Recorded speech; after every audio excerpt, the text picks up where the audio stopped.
You're listening to DruidCast, episode 180.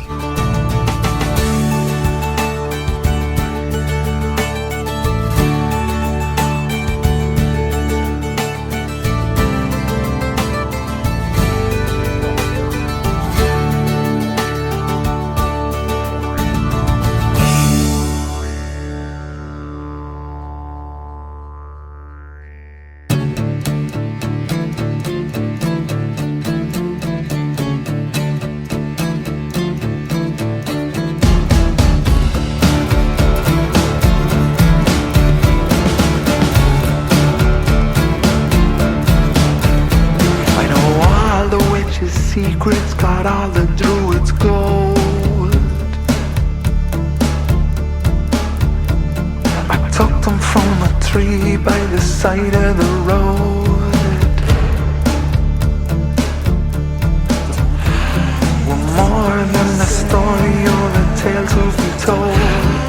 Woven through our being, it's ancient and old. Realize your mind, come back to the fold. The veil is thin, the doors are wide. Oh, and the dead are dancing tonight. All in your line, are by your side. Oh, and the dead are dancing tonight.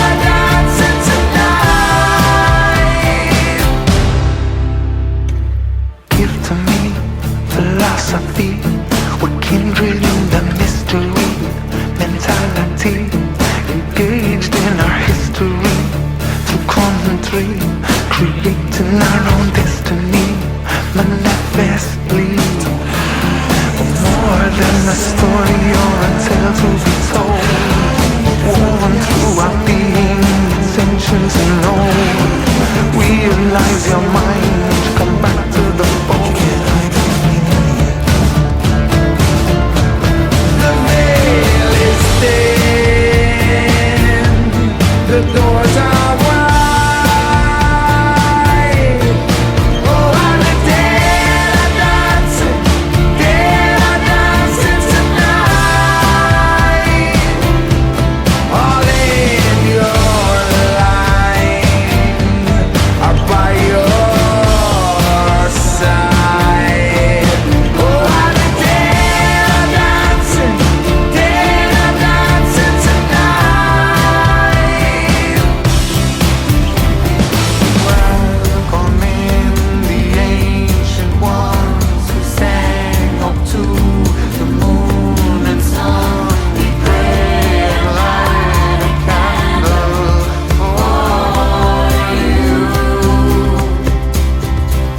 We welcoming the ancient ones who sang up to the moon and sun. We pray and light a candle for you.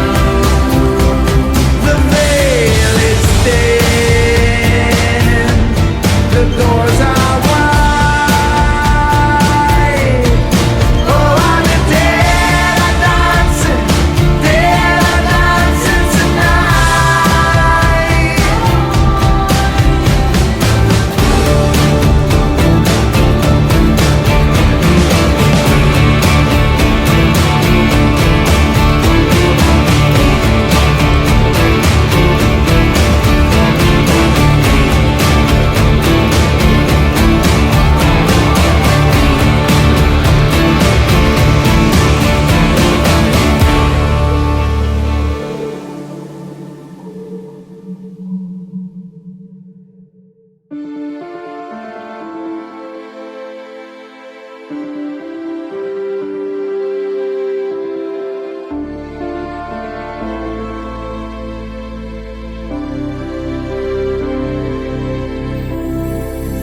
When the darkness falls upon this beautiful world, I turn the light on within me.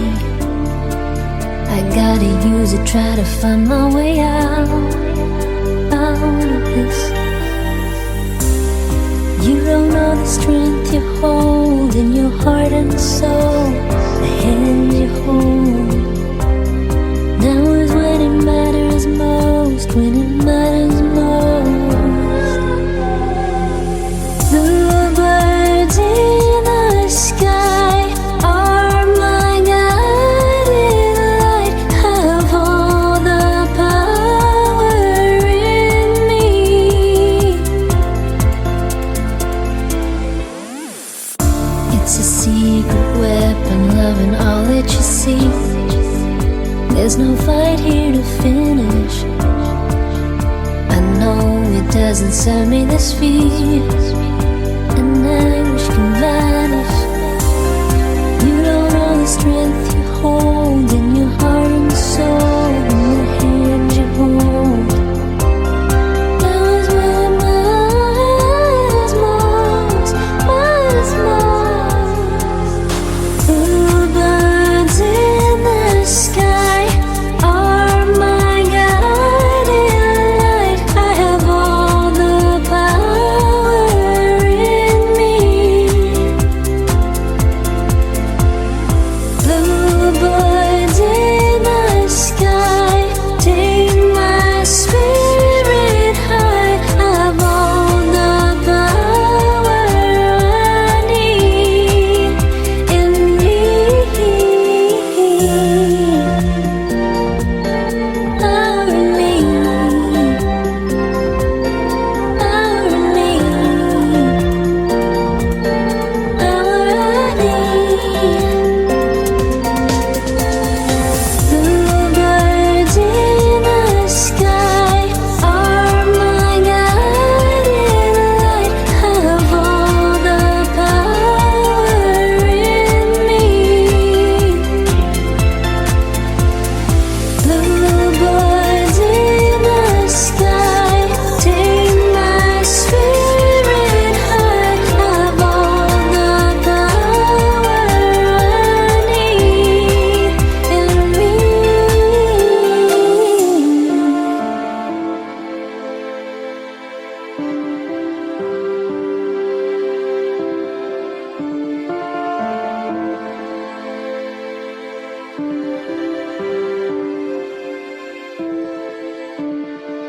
Hello and welcome to DruidCast episode 180. I am your host Dave the Bard, and DruidCast is brought to you on or around the 20th of the month by the Order of Bards, Ovates and Druids. If you want to find out more about joining the Order and our courses, you can do that on our website at www.druidry.org. What an opening to the show. First you heard Dead Are Dancing by Bog Bodies, another absolutely huge single out in all of the usual online spaces. And after that you heard Still Be with their song Power in Me featuring Ashley, a song I think with such a great message. Thank you both for sending those in, and keep that music coming, my friends. As usual, you can find links to all of the artists featured in the show notes. For this month's Talky Bit, I took a drive to Glastonbury to meet up with author Rob Wildwood, where we had a chat about his brilliant new book, Magical Britain. It's a full colour guide to over 600 magical sites throughout these wonderful isles. So come on, pour yourself a cuppa and enjoy this interview with Rob Wildwood.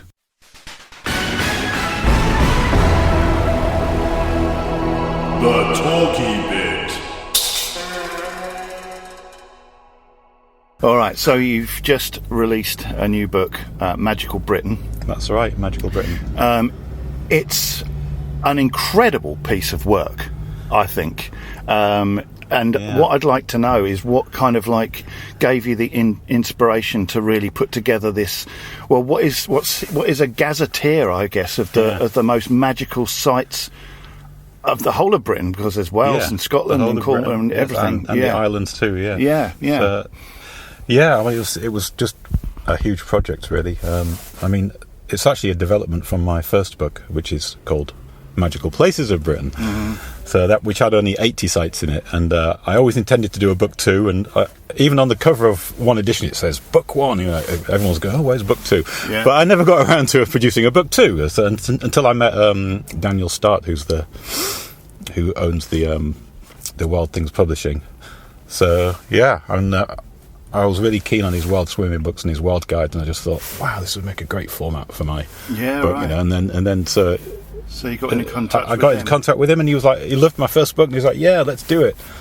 But I didn't really know what I was letting myself in for. I don't think, because So I mean, basically, within your book, the format is that it has photographs, ordnance survey locations, so people can find it.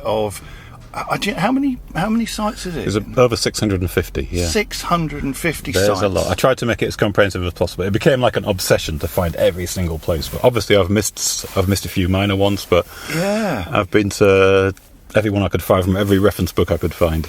And So- you've personally been to all of yeah, these places. and That's just incredible. I've personally photographed every single place. Yeah, though it's all my own photography. There's not a single photograph in the book that's not mine. So. You know, I would have loved this book like 30 years ago. Me too. That's why I wrote it. Yeah, because nobody else had written it. Yeah. I mean, know, the closest I got is probably The Modern Antiquarian by Julian Cope. Yeah, That's which probably surprisingly I've never seen. Oh, really? Oh, okay. I tried to get a copy online, but it's so expensive now you can't get hold of it. But I mean, the most similar book out there is Atlas of Magical Britain by Janet and Colin Board, but that book's about 30 or 40 That's years getting on. along in And the there's tooth. very few photos in it, and some of the locations are a bit iffy. So I mean, that's all part of the journeys, going there and seeing if the place is still magical, if there's still anything to see. You know. That's part of the excitement for me, because some places you go there and there's nothing. It's just a muddy field, or it's like it's been concreted over, and and other places you go, wow, how come I didn't know this place existed before? It's just like totally mind blowing. Yeah. Because it's, some people, when they think of a sacred site, the first one will be Stonehenge, Avebury, the big ones. For me, like that's a bit kind of yawn, I prefer the little hidden places in nature and the tiny little kind of sacred wells. Yeah, and things like especially that. when you see they've been venerated and they've got offerings hanging there, and it's to me that's Still really living. magical. Still living. Living tradition. Yeah. I used to be a sales rep years ago on the road, and I had the west part of the country in Scotland, which for me is the best bit. Definitely. Sorry, people in the east of England. Well, I mean, if you look at my book, there's far more magical places in the west of the country, and I really did my best to find everything I could in the southeast and the east, but there really isn't much, unfortunately. Yes. And I always used to, at the end of my day, I would I had an Atlas of Ancient Britain, Atlas of Ancient Britain, and I'd look at that and I'd find a stone circle or something, or some sort of sacred site, and I would make my call close by and then book a B&B close by, and then as soon as my calls ended, I'd just head off into the countryside and find these things and gradually cross them off and sort of but you've been to 600 of them. So when did you start this journey? Well, it was around 2010, really. It was when I first started coming to Glastonbury, and Right. and I don't know, one thing just kept leading to another. It was honestly like a spiritual quest to begin with. It wasn't like I never planned to write a book. I never planned to do any of that. It's all for you, but basically to begin with. But I mean, I've always been into photography, so I just so happened that I was photographing all the places I went to, which in hindsight was very useful. So, but then eventually, it turned into a spiritual quest, and then I was guided that I had to get the information out there, and then I was guided some more that I had to publish a book, which is what I did with my first book, Magical Places of Britain. Yeah. But and of course that led directly onto this obsession with visiting every single site. Amazing. Absolutely amazing. So, the entries are comprehensive. You've got the OS location of them as well, and to a certain degree how easy they are to get to. But I have to say, Rob, that the photographs are amazing too. If you had photography training or anything like that, because they are beautiful. Well, I've never had any photography training at all. No, I'm completely self-taught. Right. I taught myself mainly from photography magazines that you get in W. H. Smith's, that kind of thing. There's loads of handy hints and tips and all that in there. So, but I've been doing it since my teens, photography. You know what I mean? So it's like, Yeah, I'm not a professional photographer, but I think it's good enough. Because I think if somebody, out of Britain was, just really into the magical sites of Britain, that this is a journey that people can take through the book. Absolutely. It'll take them years, though. Yeah, it will. And I love the opening chapters are kind of dedicated to aspects of magical Britain. So there's a section on fairy lore, there's a section on visiting the sacred sites and that kind of thing. So it's not just a guidebook, there's actually more to it. Yeah, but every site has one of these 22 categories. That's how I define what is a magical place, because it has to have some kind of magical history or folklore or magical properties to it to qualify. So the categories are the things like the mythic history, such as King Arthur and Merlin and the Celtic saints, and there's also the magical properties of a place, such as wishes and healing and divination, and then there's also the magical beings, such as the fairies and the hobs and pixies. Yeah. And so any place with folklore, I'm going to go and investigate it and see how magic it still is. Yeah. On this journey of 600 sites, are there any particular ones that stand out in your memory of any kind of magical encounters or impressions or anything like that? Yeah, well, that's a tricky one, because I really love discovering new places, and it seems to be some kind of energy about when going to a new place. I can really tune into it. Yeah, so I mean, I've had some amazing experiences at places like Pistol Rider in Wales, which I'm going to pronounce the English way. Sorry to all the Welsh listeners out there. I won't even attempt pronouncing it in Welsh. That's a great photograph of that's a fantastic place. It's so magical, and there's so much folklore, and there's so many different levels to it. I mean, and that's a waterfall, just so people don't know. Yeah, it's a huge 3-level waterfall, and the middle one goes through a hole in the rock that they call the Fairy Bridge, which is a bit like St Nectan's Glen, but bigger and more so. Yeah. So but like I said, my first few years of doing this was like a spiritual quest. So I was getting visions in most of the places I went to, right? Using shamanic techniques, just tuning in. And there's a whole story attached to it, which I've published in my book called The Land of the Fae. But I mean, there's so much to talk about. I mean, I wouldn't know where to start. But just somewhere in aim for the middle. The middle. Aim for the middle. Well, I'll just tell one simple story. I read some folklore about a cave called Hobthrush Hall, which is on the North York Moors, and it's not marked on any map. There was nothing on the internet at that point about how to find it. All I had was some 19th century folklore to go on. Right. So I followed the directions from this old folklore, and I eventually found these holes in the cliff face, and climbed up there, went in, had a poke around, and it was quite fascinating. There was old graffiti in there from the 18th century and stuff, and but I was feeling, for some reason I was really tired that day and I had a headache, and I thought, oh, okay, I've done that now. I photographed it. I'm on my way, and and as I was leaving, as I was about 100 yards away, I ducked under this branch. For some reason I took my cap off, and there's this big moth, this amazing shiny brown moth with these big antennae on my hat, and I'm trying to shoot it away. Go on, get off. And then suddenly I realised, okay, well, this is, maybe I need to talk to this creature, because I've been doing these animal communication courses before that, and I tuned in, and the moth just said, "Go back to the cave." I'm like, oh, do I have to? I'm tired, Yeah, come on, moth. I'll go back another time. Yeah, come on, exactly. And he goes, "Go back now." And I'm like, oh no. And then I see his little antenna twitching in the direction of the cave. Okay. Seriously, I'm thinking, oh God, okay. So I go back to the cave. Right. And I put my hat down on the floor, and then the moth immediately flies off into this crevice. And I think, okay, I need to investigate this place a bit more closely. Yeah. And I noticed this one crevice in the corner which was blocked by rocks. And so they were like quite big rocks, almost the size of footballs. And I thought, okay, I lifted them out of the way, and this crevice got narrower and narrower. And at the end was a little door. Yeah. Literally like a perfect little rectangular door. Okay. And it was so far down I couldn't actually even reach it with my arm. And I thought, wow, this must be where the hob lives. This is like Hobthrush Hall, This is like his home. And what happened was I tried to tune into it, and this wave of energy just came out, and it honestly knocked me backwards. I had to shake my head because I thought I was going to pass out. Wow. And so, and then I had this conversation with this being who's like a spirit of place or something. Yeah, like yeah. that. I mean, the hobs are normally household spirits, but they're also, when they're not working in the household, they tend to live in places nearby, like caves and whatever. Yeah. So yeah, and I left an offering there of honey as well, which seemed to really please him. Yeah. No. So when you say you saw the door, was it a physical? That was door? a physical door. I have a photograph door. of it. Yes. Okay, right. The photograph is in my first book actually, but I didn't put it in this book. But Yeah. And that was on a moor with right through.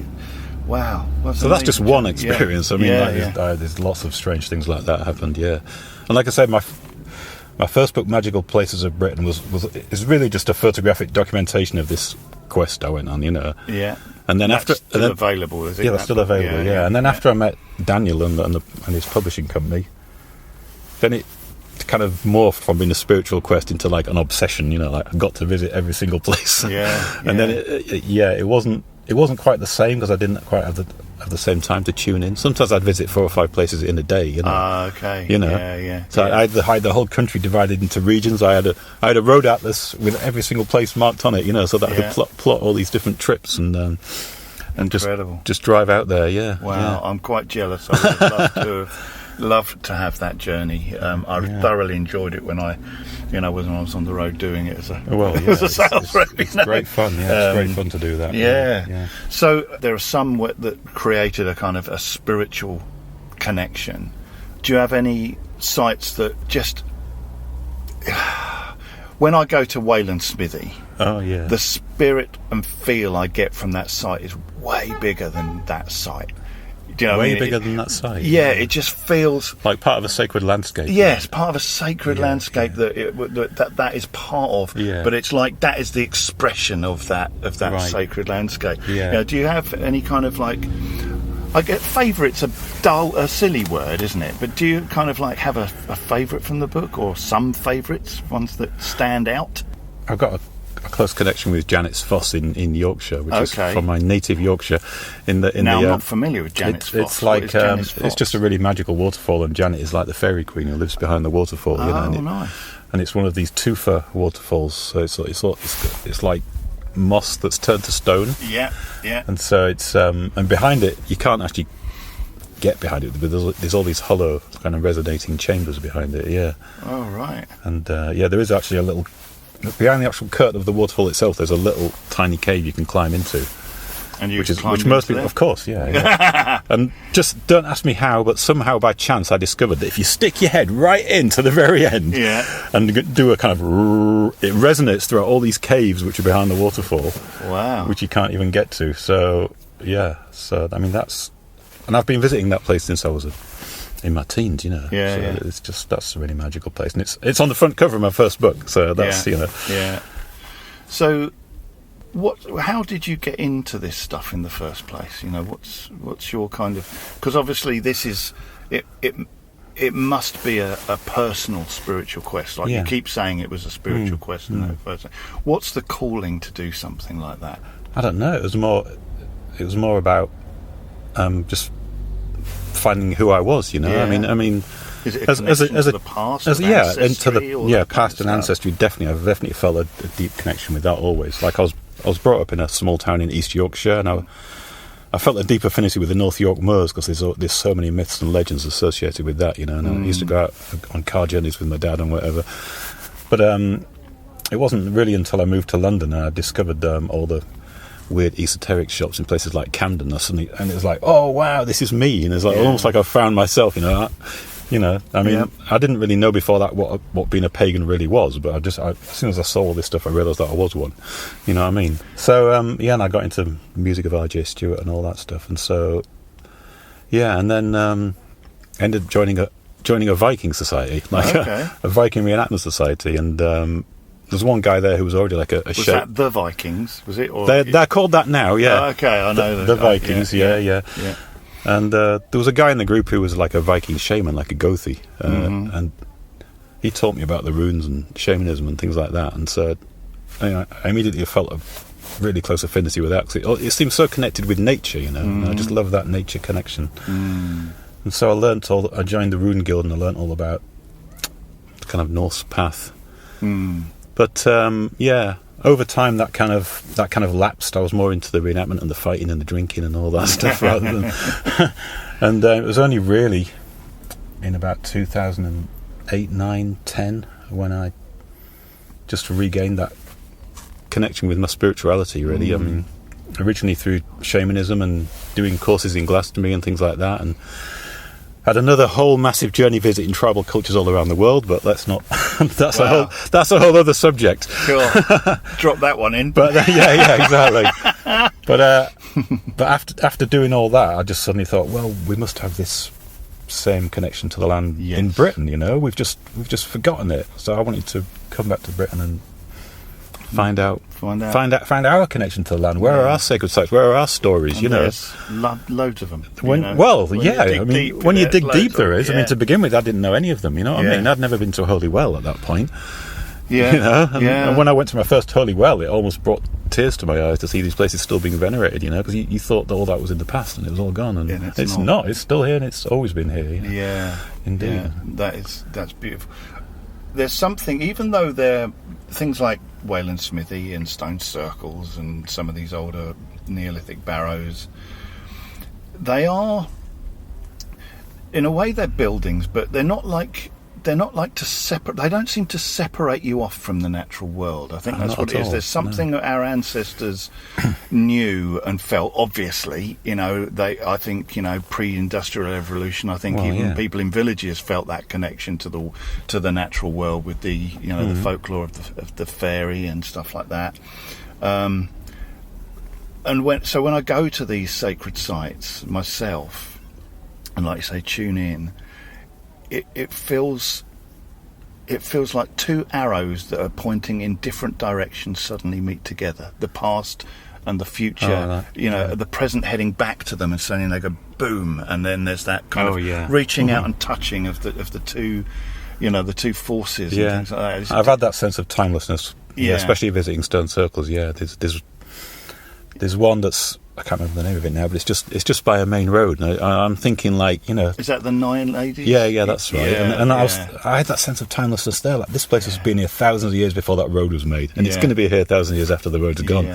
You know, you can just feel it. You know. Yeah, absolutely. Yeah, that's another amazing sacred site. And again, you go there, and there's a little pile of daffodils every now and again. There's always a little offering, which is great. It keeps the places alive. Yeah, you know, I mean, the offerings and the veneration and also the stories is what keeps the place alive. Yeah, really stops them just becoming trapped in amber and monuments. But you were talking about the past. I mean, how people viewed these places in the past. Well, one huge thing that we've forgotten is that the stones are alive. You know, they are the stone people. They're living animate beings. You know, and people in the past would have communicated with them, and we've totally lost that animist sense of everything being alive and full of spirit. You know, and so we're looking at them as blocks of stone, you know, and they're so much more than that. Yes. They just exist on a very different speed to us. Well, exactly. Exactly. That's totally different sense of time. I mean, it's like the trees are there for hundreds and hundreds of years. You know, where we just come and we go, and we come and we go, and they're still standing there. But with the stones, even more so. It does feel like animism is making a comeback. I hope so. Yes, because I think it's our hope. Yeah, you know, I believe so as well. I mean, this is one of the reasons I published this book, and it's one of the reasons that Daniel, the publisher, was so excited about it, because it's reigniting that sense of sacredness of the land, you know. And if you believe that the land is sacred, you're not going to destroy it and desecrate it, are you? It's, like we do today. And stories as well. It's like if that mountain has no stories, and your people have forgotten the story attached to the mountain, then that mountain that is full of, you know, ore and the like, you know, is a resource to be exploited. Well, do you know what I mean? To a lot of people. Whereas if you knew the stories attached to that mountain, that you know, that for for thousands of years it protected the village from the Yeah. storms, and it has a spirit and a name attached to it, then it becomes far more difficult to get up there and blast it apart, I think, because you have a personal connection with a story that has gone back thousands of years, Of course, there are people around who don't give a damn about that kind of thing, but there is enough people who do care to give it a chance of being protected, and I mean, the same is true for stone circles. I mean, the amount of stone circles you see in farmers' fields and things, I mean, they wouldn't exist today unless the local people for hundreds and hundreds of years, and however many generations had seen something magical there, If it was just a pile of stones, they'd have just dragged it away and ploughed the field, but there's all kinds of beliefs, superstitions, whatever, I mean, it's kept them standing. Yeah, it's kept them standing, and I mean, you really have to think there's something at work here that's kind of protecting them, Yes. Yeah. Do you have any, having visited these sites, do you have any theories about stone circles, about what they could have been, Well, any theory is just a theory because we don't really know. I know, but, and it really is a theory. But have you kind of? I mean, I do see them as a kind of ancient technology. I mean, they're a step on from pure animism, where people just live completely, at one with nature. So they are a kind of ancient technology, but technology to do with channeling energies, fertility, that kind of thing, increasing the fertility of the land. Who knows? Who knows? Exactly, Yes. Yeah. I mean, I like you with Yorkshire, and I wonder if it does sometimes is a kind of accident of birth. But I was born in Cornwall, and I think that when my family moved to Sussex, and everyone else said I was, they were born in Brighton, and I went Redruth. And that kind of made me go, oh, there's something different here. And when we used to go back to Cornwall for holidays, and we used to go to places like the Merry Maidens and, the Boscawen and all those fantastic sites, Boscastle, obviously, as well. I think, and the Arthurian connection, and the thing about There's Cornwall. so much. Oh, Cornwall is just full of folklore. Layer upon layer upon layer. It was the hardest chapters to write because the folklore's so complicated. It's so amazing as well, with the Spriggans and all that stuff. And I think probably that's why I'm that accident of birth probably led me right onto the path that I've been on all my life. The strange kid at the back of the room looking at the occult books while everyone else is swapping football cards. I remember looking out at a gig I was playing once, and I said to the audience, so this is where all the people who didn't quite fit in school ended up. Well, you're probably right there. Yeah. we all knew it somewhere in our hearts, didn't we? Okay, so where can people find your book? And well, it's available on my website, which is called themagicalplaces.com. Themagicalplaces.com. It's also available on Amazon, or apparently it's in WX Smith's and Waterstones and all places like that. So well, if you do buy it, and I think we've also got it on the Obod store now. Really? Oh, yeah, great. we're stocking it on the Obod store. So lots of places where people can get book, find out more. Is the hub of all things Rob?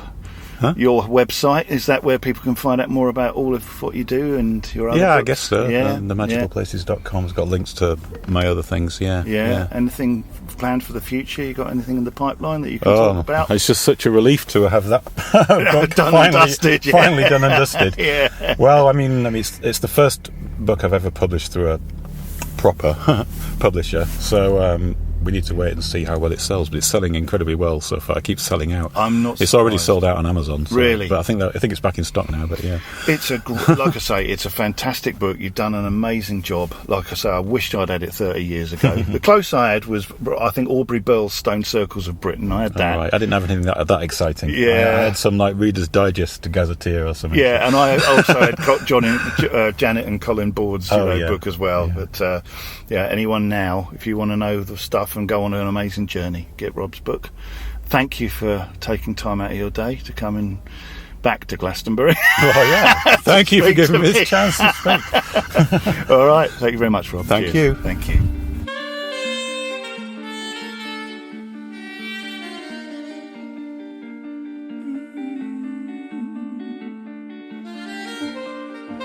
Show me what what you see.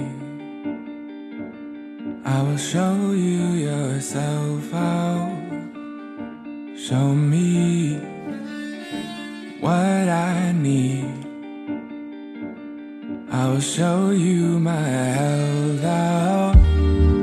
Show me how we're meant to be, yeah. 'Cause I gotta know we've been moving fast, we've been learning slow. Show me how it all unfolds. And maybe don't, maybe don't, maybe don't. 'Cause light might fade away, won't fade away from here. And I try to make a way that's clear. But time flies, it takes the shape of years. In my mind, it's made of change, it stays awake and clear. If I focus, but sometimes my thoughts become an obstacle to peace. Focus, and sometimes I'm lost until the tension is released. Focus on feeling the truth, and then I find out that it's there. Focus on loving, I love how I let go and watch it feel deep.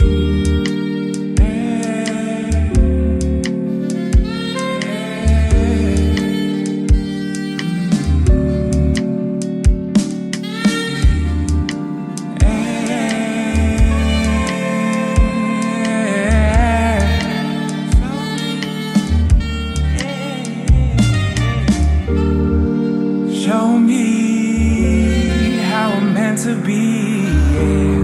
'Cause I gotta know we've been moving fast, we've been learning slow. Show me how it all unfolds. Or maybe don't, maybe don't, maybe don't. 'Cause life might fade away, will fade away from here. As I try to make a way that's clear. But time flies, it takes the shape of years. In my mind, it's made of change, it stays awake and clear.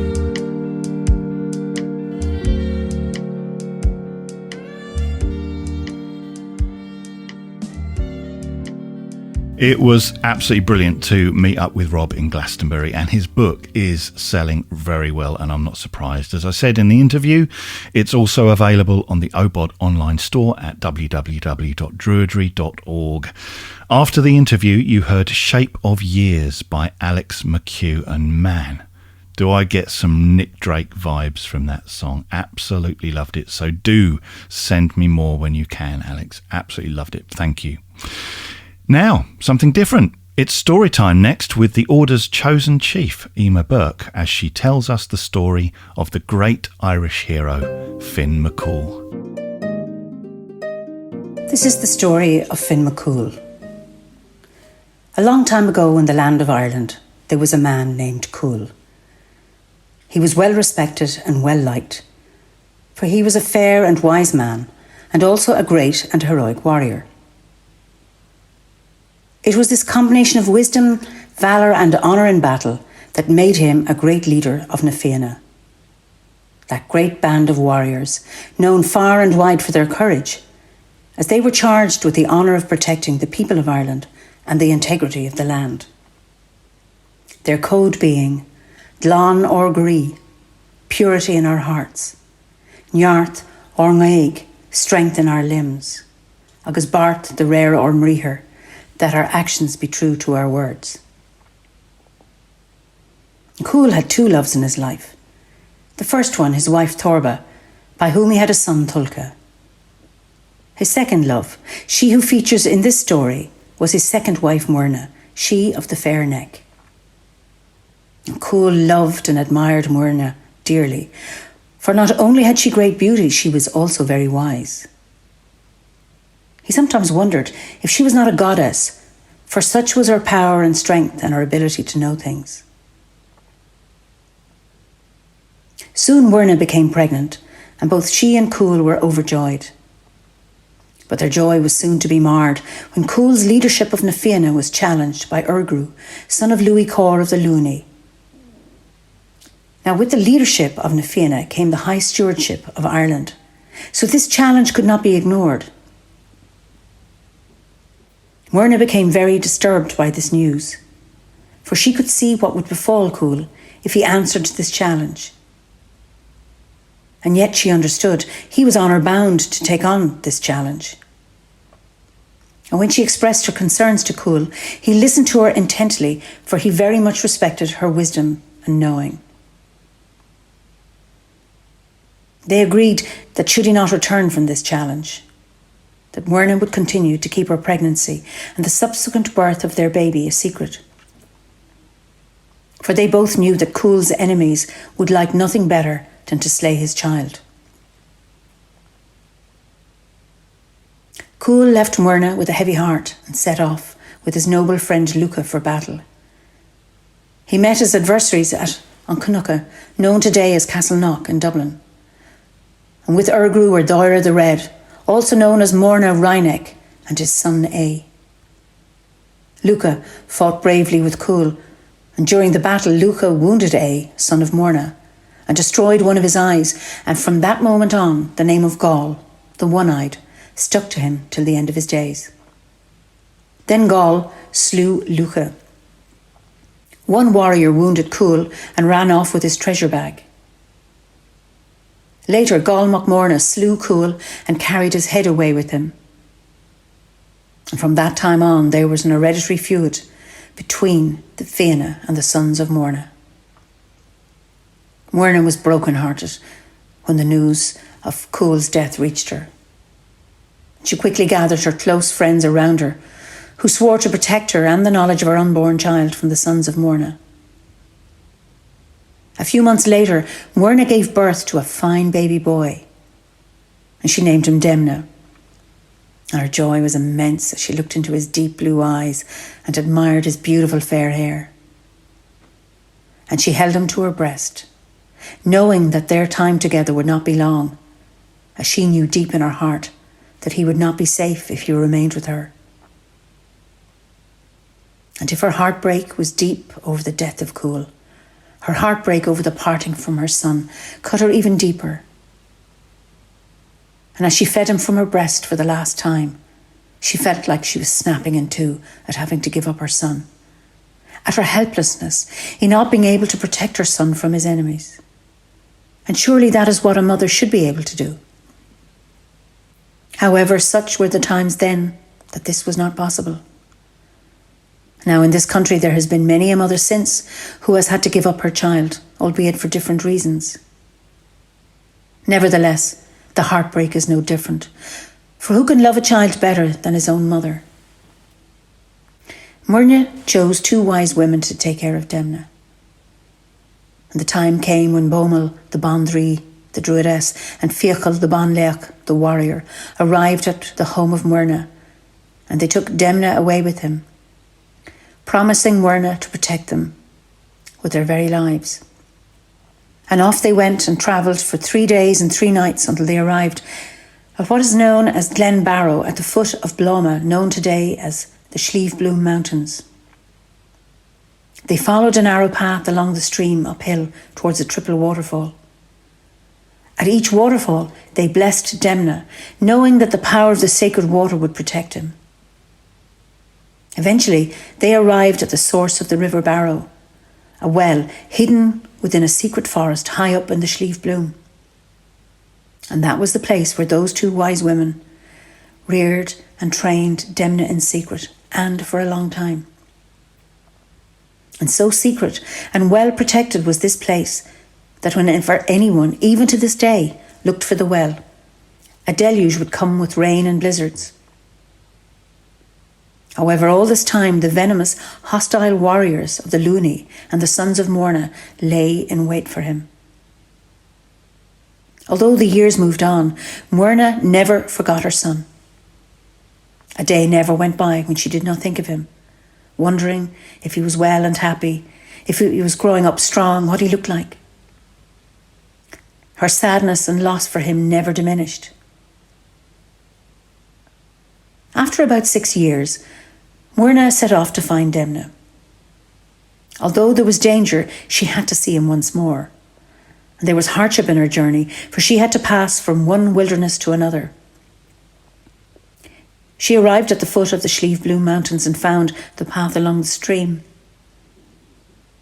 And she followed the path and stopped at the 3 waterfalls to make offerings and to receive blessings. And such was her second sight, that she knew exactly where her son was. And she continued walking until she came to the secret place in the forest. And when Myrna arrived at the bothy, she found Demna asleep. Oh, and her heart gave such a leap of joy when she saw his fair curls, and what a fine, strong boy he was. She went to him and she picked him up and held him to her bosom. Holding him with love and gentleness, she sang to him, "Sleep in peaceful slumber, sleep in peaceful slumber." And as he slept, she sang into him all of her wisdom and knowledge. She knew that, although he was yet a young boy, the wisdom and knowledge she had imparted to him would remain deep within him until the time came for it to be reawakened. And she held him in her arms throughout the night. And when dawn broke, before Demna would awaken, Myrna asked Bomel and Fiachal to continue to take care of him until he would be fit to be a warrior. And she kissed him one more time and she set off, again with a deep sadness at having to leave her son, but happy in the knowledge that he was healthy, strong and well cared for, and that she had prepared him for his destiny. Demna remained in the forest of the Slieve Bloom, learning the arts of war and hunting from these 2 wise women. One day the 3 of them were out travelling across the Slieve Bloom when they spied a fleet herd of wild deer up on the ridge of the mountain. "Oh, alas," said Bomel, "that we cannot get hold of one of those fine deer." "I can," said Demna. And with that he dashed off up to the ridge, and running among the deer, he quickly grabbed hold of 2 bucks and brought them back to their bothy. And that was his first hunt. And thereafter he would do all the hunting for the 2 wise women. Then the day came when Bomel and Fiachal spoke to Demna with a great sadness in their hearts. For they had cared for and nurtured Demna since he was a baby, as if he was their own. "It is now time for you to leave us, lad. We have taught you all that we can, and you indeed have been a most able student. You must now study the bardic arts before you can be considered a true warrior and leader. Also, you need to go from us, for the sons of Morna are watching to kill you." The sons of Morna never forgot the feud with Cúil and his descendants. And if nothing else, they were very patient as they waited for Cúil's son to emerge somehow. And they were getting closer and closer to the trail. And it was with a heavy heart that Demna left the only home he had ever known and his 2 foster mothers. And at the same time, he was very excited about setting off on his own as a young warrior, thinking he had the world at his feet. And in many ways he had. For he had had the best of teachers in those 2 wise women. He had his father's strength and his mother's wisdom and knowledge. He headed off towards the River Boyne in the east to study with a wise Druid called Finneacus, which means white wisdom. Now for 7 years, Finneacus had been living on the banks of the Boyne, watching for the salmon of Fake's Pool, which is near the modern-day village of Carbery, County Kildare. For it had been prophesied of him that he would eat the salmon of Fake, when nothing would remain unknown to him. Now it has been told that the salmon of Fake had received its knowledge from a hazelnut that had fallen from one of the 9 hazel trees which grow around the well of Shagash. And the Imas which dwells deep within the well of Shagash is carried by the goddess Boan into the River Boyne. And it was she who guided the salmon of Fake on that day to be caught by Finneacus. And when Finneacus caught the salmon, he asked Demna to cook it, but he warned him not to eat anything of the salmon. And when the salmon was cooked, Demna brought it to Finneacus, who asked him, Have you eaten anything of the salmon, my lad? No, said Demna. But when a blister arose on the salmon's skin, I placed my thumb on it to stop it. Then I burnt my thumb and I put it in my mouth. What is your name, lad? Finacus asked. Demna, he answered.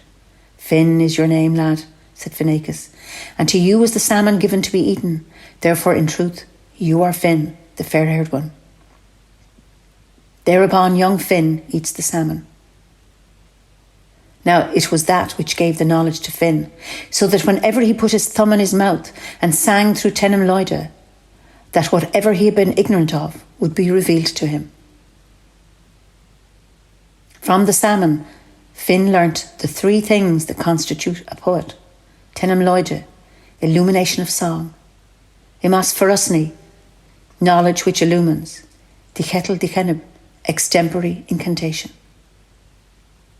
He also received the power of healing, such that if he carried water from a sacred well in his hands to a wounded or ill person, he would heal them.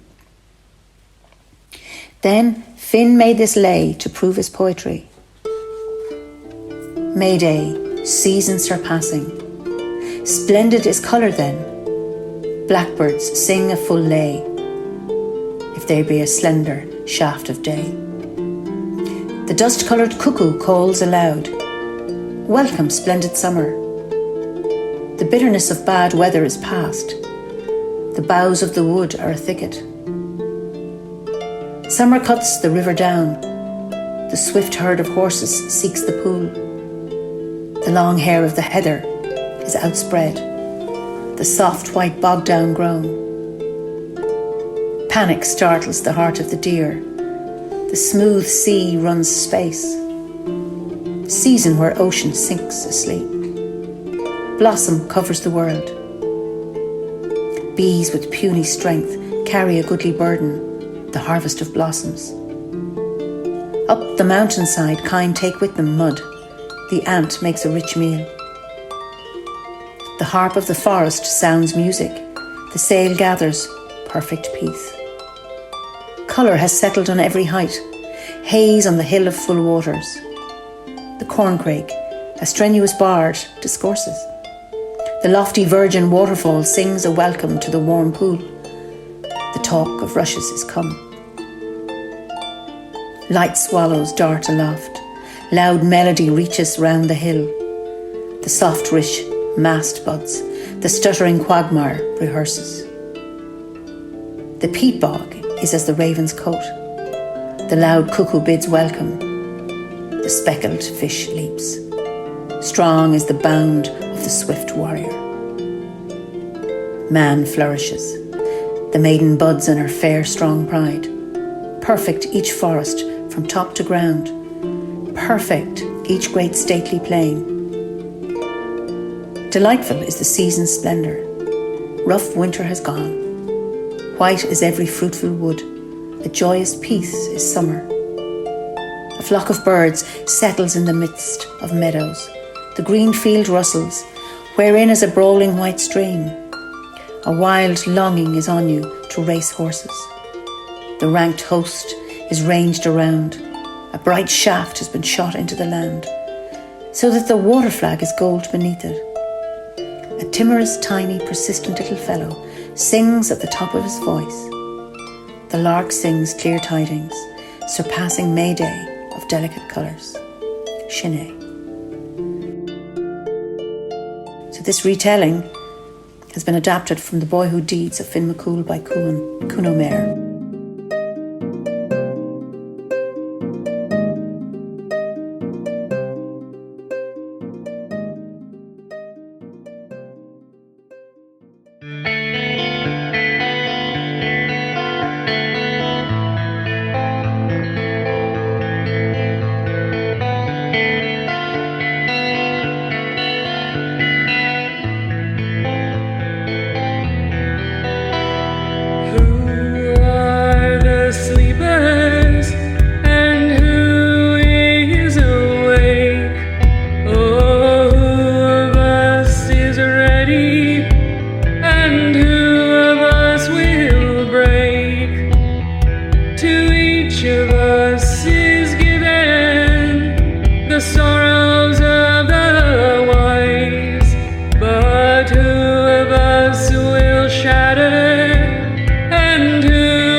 Her words were liquid silver falling on my weary eyes.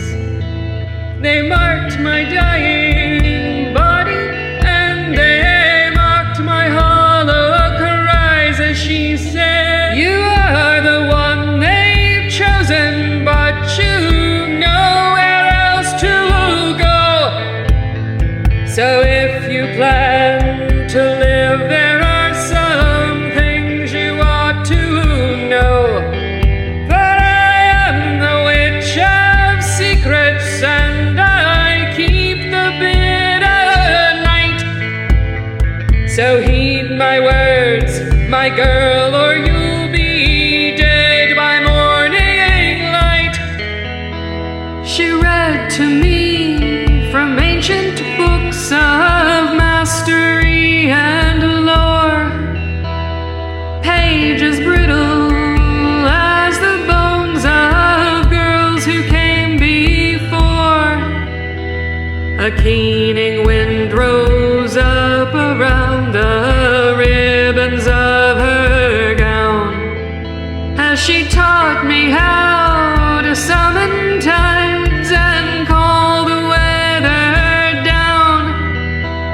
My eyes were heavy lidded when she whispered in my ear an offering of sweet release from agony and fear. But as her voice beguiled me and my blood began to slow, I called upon a shooting star to rain upon the snow, and she said, "You are the one they've chosen, but you nowhere else to go. So if you plan to live, there are some things you ought to know. For I am the witch of secrets, and I keep the bitter night.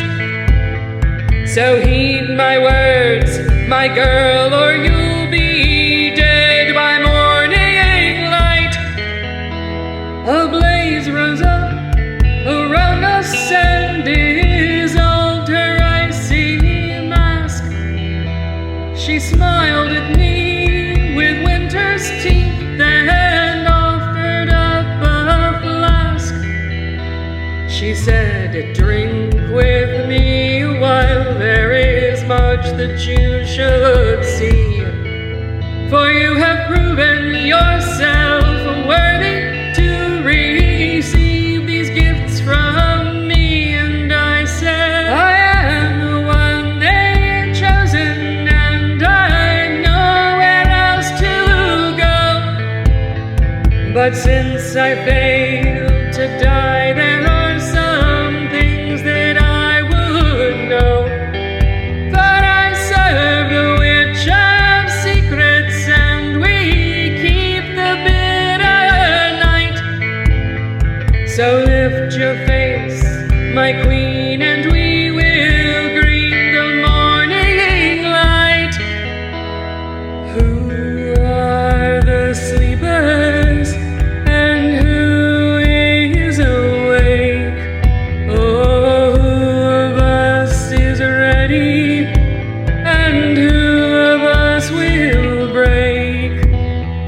To each of us is given the sorrows of the wise, but who of us will shatter, and who of us will rise?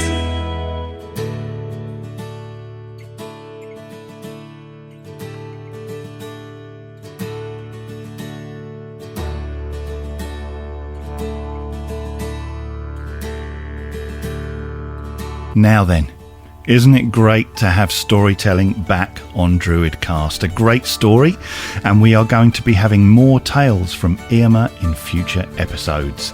After the story, you heard the title track from the EP due out on the 1st of May, Shatter and Rise, from Kaylee McCath Moran. Such great music in the show this month, and thank you again for sending that in.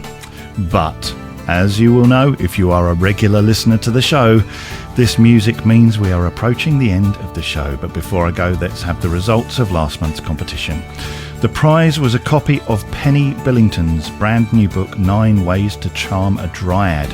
And the question I asked in the interview was, Penny said her teacher was a famous author and occultist. What is her name?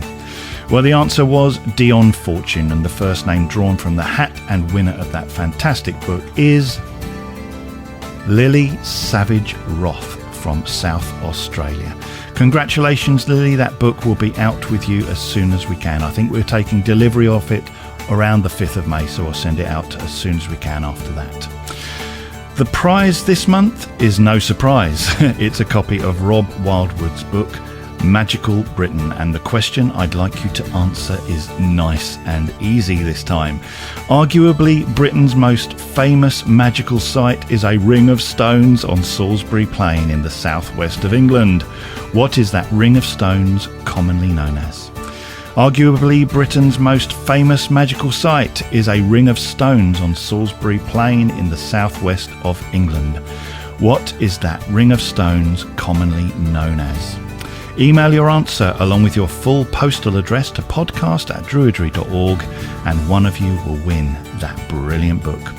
Well, my friends, that is a show. Have a great Beltane if you are here in the Northern Hemisphere. Yes, Beltane.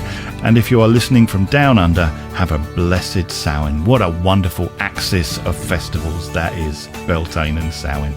I'll see you here again next month for DruidCast episode 181. But until then, I wish you all as ever peace and blessed be. Goodbye.